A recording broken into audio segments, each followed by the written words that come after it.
Hi, I'm Mike Hanberger with Tricky Fast Studios. Today, I'm going to give you an introduction to the ability system in Cat RPG Builder.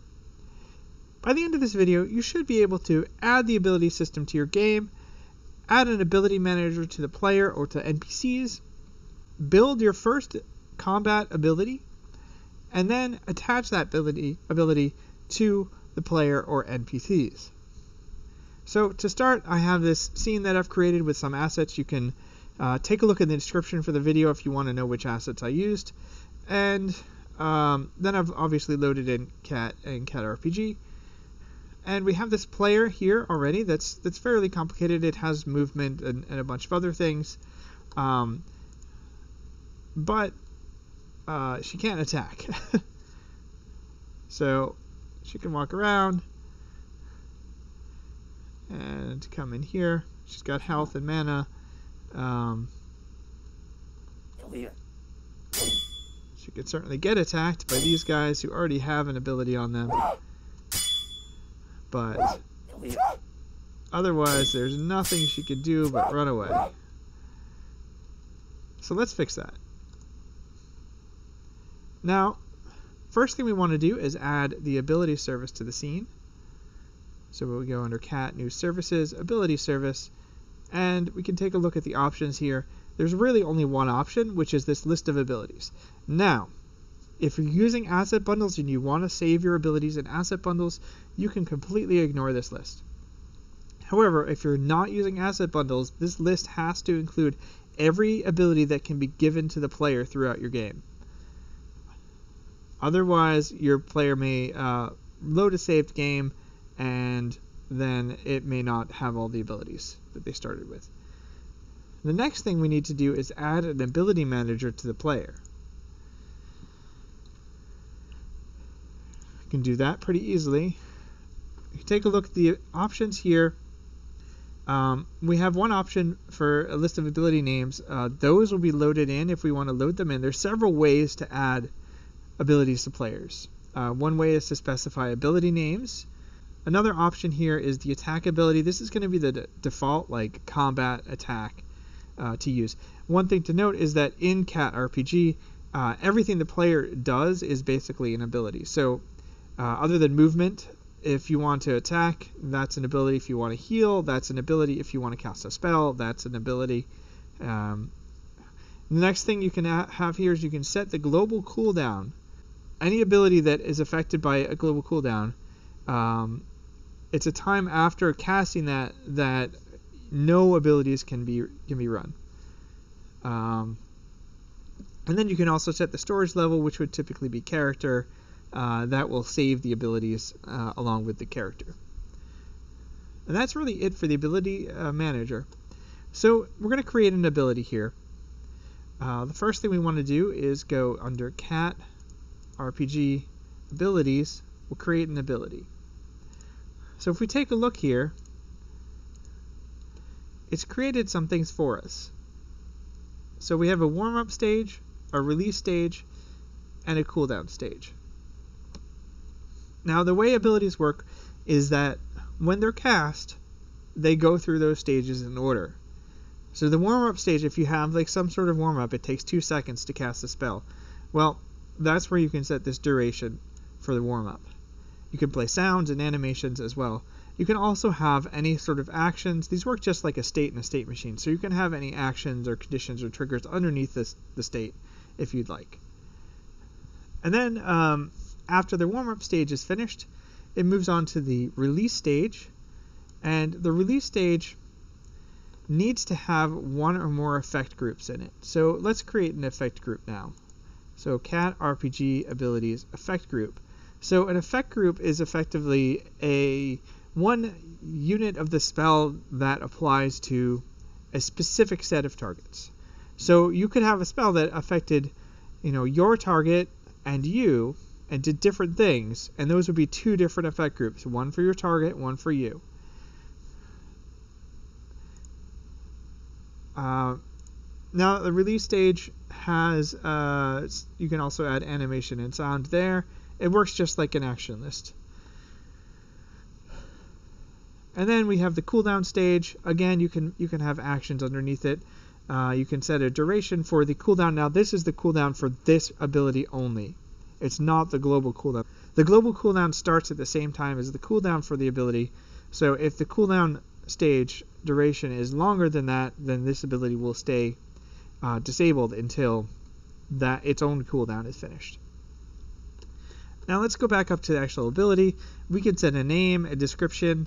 We can have, there's two different ability types. There's normal and passive. If you have a passive ability, that's one that as soon as it's added to a character, it gets cast, and presumably it would be cast on the character as some sort of buff or something like that. The other important thing is this min and max range. We really definitely need to set that. Unless it's something that only affects the caster, because the caster's range is always 0. So we want to set this. So we're going to set the max range here to be 5. Again, we can either trigger global cooldown or not. We can also set an icon for that ability if we're going to show it in an ability bar. We can also tell the ability that it uses whatever items in a specific equip slot. If we have, this ability uses whatever in your right hand, and that will be carried into the rest of the ability if you use it. We can also set some fuel costs. I mean, for an attack ability, we really don't want to do that, but you set the fuel name and then the amount, and you could add operations to multiply or divide or whatever with that amount. But we're not going to set those now because this is just a regular attack ability. We're going to call it attack ability.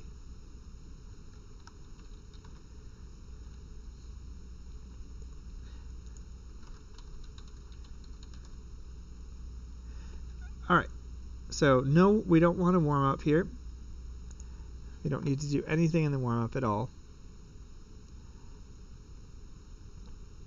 Now, in the release stage, we also don't need to do anything since we've added our effect group already. In the effect group is where we want to talk about stuff. So there's a few different options here. You can have a target collection method of all or progressive. So the way targeting on abilities works is that your combat target is passed in automatically as the target, but you can add conditions to change or attach to new targets. And if you have multiple conditions, this target collection method becomes important, because if it's set to all, that means that each condition will be run separately, and whatever targets that condition picks up. So say you have a proximity condition. It'll pick up anything that's in proximity. So whatever targets that picks up. Then if you have a cone condition, within cone condition, that'll pick up anything within a cone. So if you combine those together in the target collection method of all, it'll pick up all targets that were both in the proximity and in the cone. However, if you set those to progressive, and say your second one was a raycast condition, so your first condition would pick up all the targets within a proximity, and then it would take those targets and pass them into the raycast condition as the targets. And then you could do a raycast from the player to each one to make sure that you have line of sight to them. And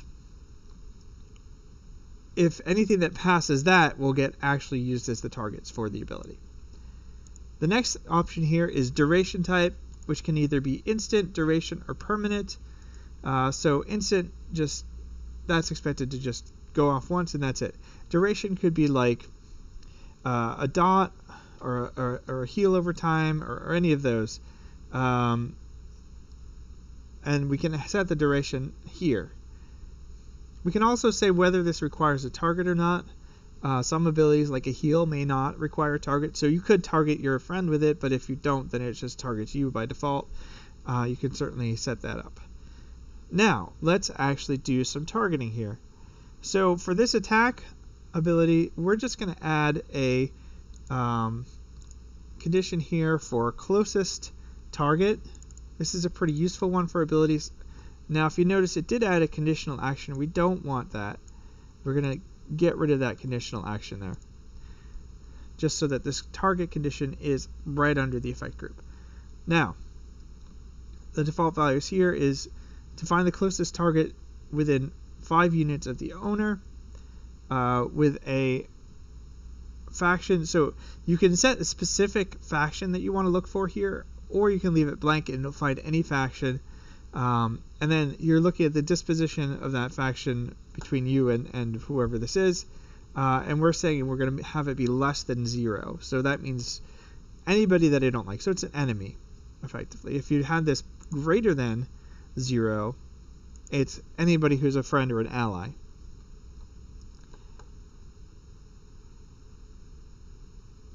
Next thing we're going to do is add an action list. Now, I will say that because this character uses a fairly complicated animator, look at all those parameters, we're going to need to do a couple of things to make it do the right thing.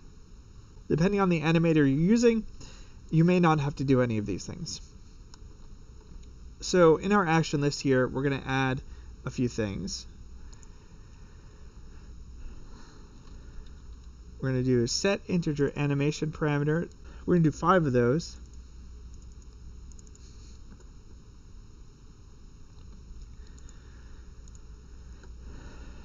And for all of these, actually, we're going to do this a little bit easier. We're going to add the path to body, because we want these to play on the body of the player, which has the animator on it. Parameter name is action.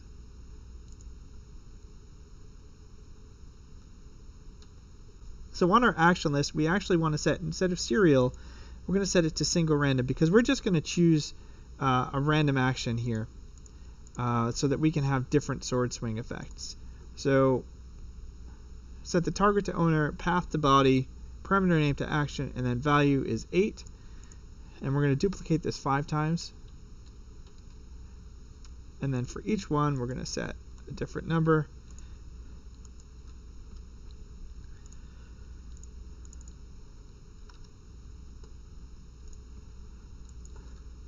Now, it would be cool if we could have this ability work when we don't have targets. So let's actually go over here at the effect group and turn off requires target.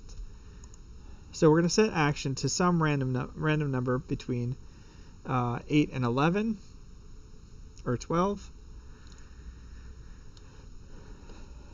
And then we're going to add another one of these. Actually, 2 of them. And the first one is going to be weapon. We're going to set that to 7. And then attack side, and set that to 2. Now, once again, I'm just going to remind you, I'm using a pretty complicated animator here. It's most likely that you're not going to have to set more than 1 or 2 parameters. The next thing we want to do is add a trigger animation parameter to actually kick this off. And again, we're going to do owner and then body, and the parameter name is going to be attack trigger. Oops. Okay. Almost done. So the next thing we want to do is actually apply some damage. So we went over in a previous video, we went over in the combat system, there's the damage action. So we're going to add one of those. This is really the important thing. The rest of these animation triggers, that's not actually doing anything other than playing different animations. So on this damage action, we want to make sure it's set to targeted. Attack range, this is going to be a melee range, so we can set that. Damage type physical, let's go between 5 and 25 damage, and turn off being able to miss. And that's it for the damage action. Now let's say we want to play a sound here as well. So play audio clip, and on that, For the audio clip,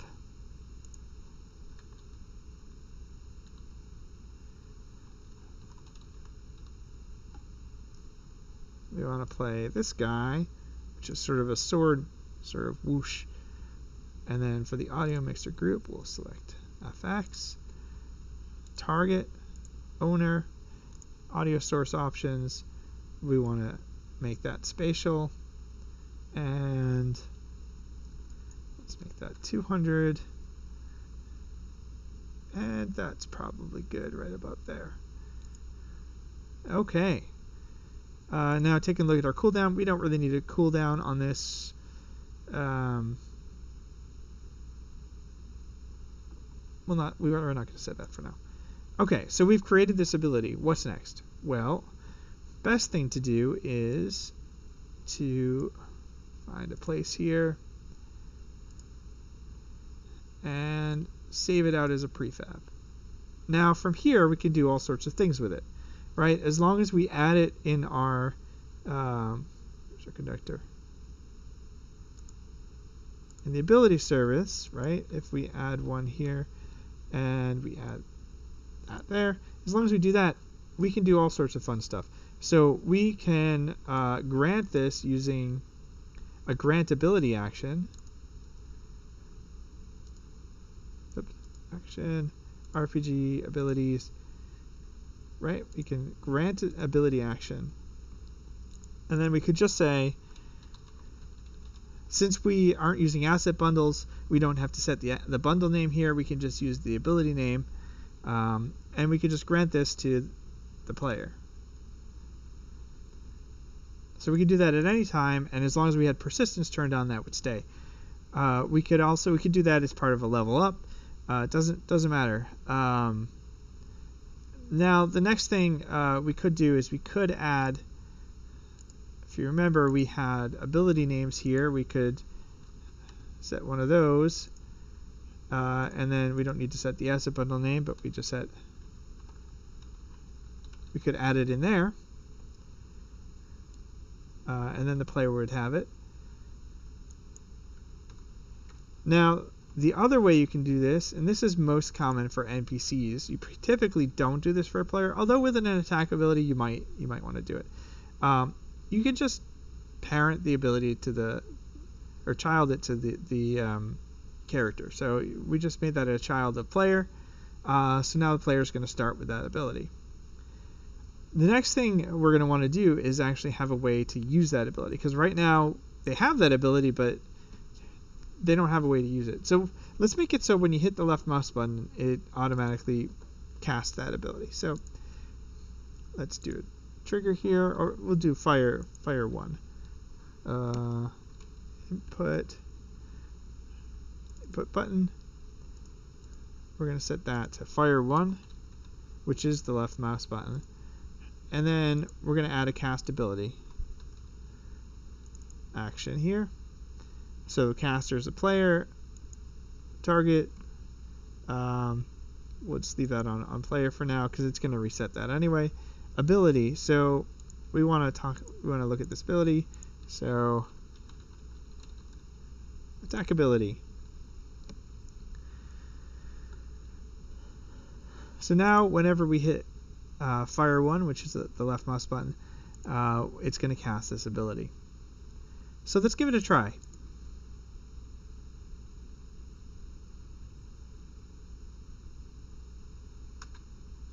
So we should be able to do it without any targets. Hey, look at that. We can attack things. Now, let's come down this way. And it looks like we did some damage. Got him again. And now he's dead. Let's get this guy too. Seems to be stuck.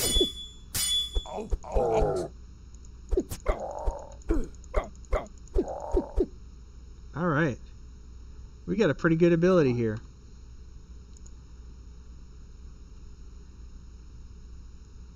So that's a basic attack ability. In this video, you should have learned how to add the ability service, add an ability manager to the player, or you could use that on an NPC as well, and how to create your first attack ability, and then how to add it to the player or to an NPC so that they can use it. I hope you found this video informative and useful. Let us know in the comments if there are other videos or tutorials you'd like to see.